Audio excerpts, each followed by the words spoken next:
kitab suci adalah karya fiksi, bagaimana antum bisa menjelaskan, karena Rocky Gerung ini kebetulan latar belakangnya sama seperti antum, filsafat, apa penjelasan tentang fiksi dalam basis filosofi? Fiksi adalah sebuah kata yang bermakna berlawanan dengan nyata. Itu disebut dengan fiksi.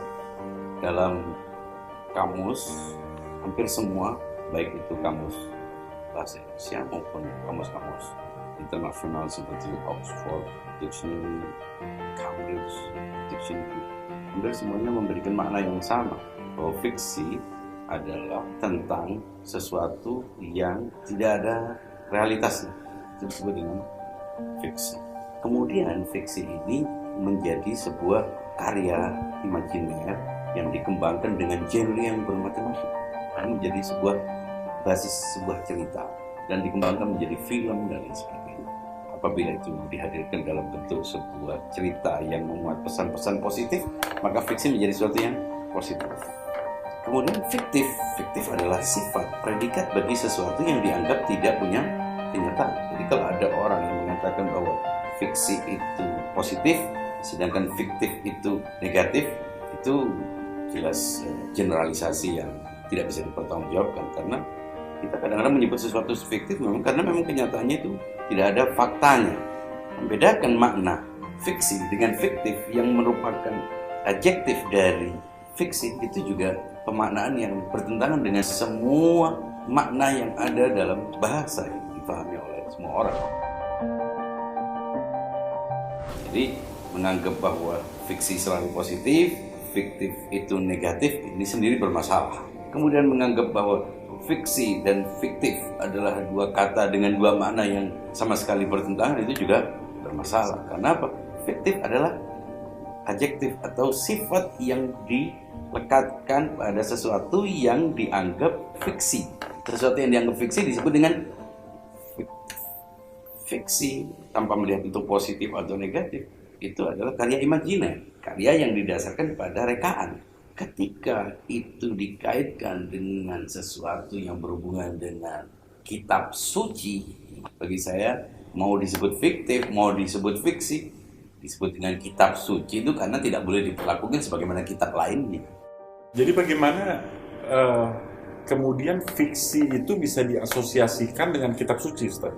Itu seperti yang saya katakan, disebut fiksi itu karena karya imajiner. Karya imajiner berarti berhubungan dengan produk manusia. Sementara kita menyebut kitab suci, itu kan berarti beda dengan kitab yang tidak suci. Nah, penyebutan fiksi dan fiktif itu bisa berlaku atas kitab yang tidak suci.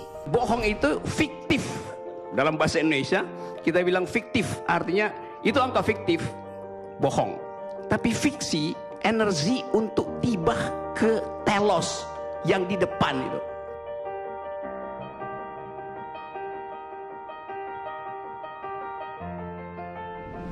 Artinya semua kitab, semua karya manusia adalah ada dalam kitab. Tapi ketika kita menyebutnya suci, berarti kita perlu memperlakukannya dengan cara yang berbeda. Nah, kalau kitab suci juga kita anggap fiksi, disebut suci supaya kita tidak menyebutnya fiksi. Karena apa? Fiksi itu produk pikiran manusia. Lain halnya apabila yang menyebutkan memang tidak percaya kepada Tuhan.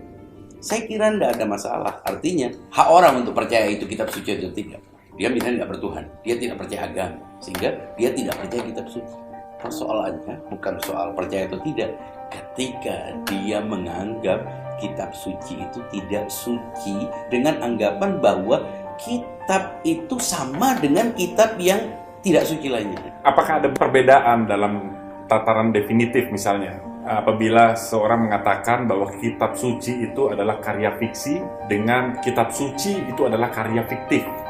Fiksi dan fiktif itu tidak punya makna yang bertentangan. Saya menolak itu, yang satu pertama dianggap positif, yang satu dianggap negatif, itu jelas-jelas itu tidak berdasar. Fiktif itu sesuatu yang berbeda dengan fiksi, itu juga tidak masuk akal. Artinya itu tidak didukung oleh literatur bahasa manapun. Anggaplah dia fiksi atau fiktif. Kitab suci dianggap fiktif itu salah, tidak berdasar. Dianggap fiksi juga tidak berdasar. Mengapa? Ini bukan produk manusia. Tapi orang yang tidak mempercayainya tetap menganggapnya sebagai produk manusia kan. Tapi produk manusia tidak semuanya fiksi. Juga tidak semuanya fiktif. Karya-karya ilmiah kan tidak fiktif. Karya-karya yang sudah ditulis berdasarkan sebuah penelitian kan tidak fiktif. Jadi mengeneralisir semua karya, semua tulisan itu sebagai fiksi, alasannya membangkitkan semangat atau harapan dengan alasan eskatologi, itu pemaknaan sendiri. Siapa bilang? Kalau Anda bicara tentang harapan, itu berarti prediksi, nubuat. Mungkin maksudnya itu. Kalau itu sih masuk akal, karena ada peristiwa-peristiwa yang akan terjadi, disebutkan akan terjadi dalam Al-Quran. Akan terjadi bukan berarti fiksi. Hanya peristiwa-peristiwa alami yang kita prediksi akan terjadi, gempa bumi. Apakah itu fiksi? Itu bahkan ada rumus-rumus ilmiahnya. Jadi tidak semua yang akan terjadi itu dianggap fiksi. Jadi pernyataan ini lebih mendasar dari sekedar menganggap kitab suci itu fiksi. Itu memberikan definisi sendiri, membuat kata seenaknya itu adalah sebuah penodaan terhadap logika bahasa. Jelaslah kita menyebut suci karena dia bukanlah sebuah karya manusia. Bahkan Al-Quran tidak dapat disebut sebagai sebuah karya sastra. Kalau sastra itu artinya produk pemikiran manusia, jelaslah bukan karya sastra. Karena apa? Sastra kalau dianggap adalah produk dari kemampuan manusia dalam mengungkap sebuah perasaan, itu berarti produk manusia. Betapapun indahnya, gitu. Karena itu dia tidak boleh diperlakukan sebagaimana karya apapun yang pernah diciptakan oleh manusia. Itu persoalannya. Jadi gimana nih Bang Nabi, pendapat antum tentang pandangan yang lagi viral sekarang ini? Ya menurut saya penyebutan kitab suci sebagai fiksi atau fiktif, di saya tidak ada bedanya antara fiksi dan fiktif. Efeknya sama, memperlakukan karya Tuhan yang karena itu dia disebut dengan suci sebagai fiksi maupun fiktif adalah sebuah penistaan terhadap bahasa dan keangkuhan dalam menciptakan sebuah definisi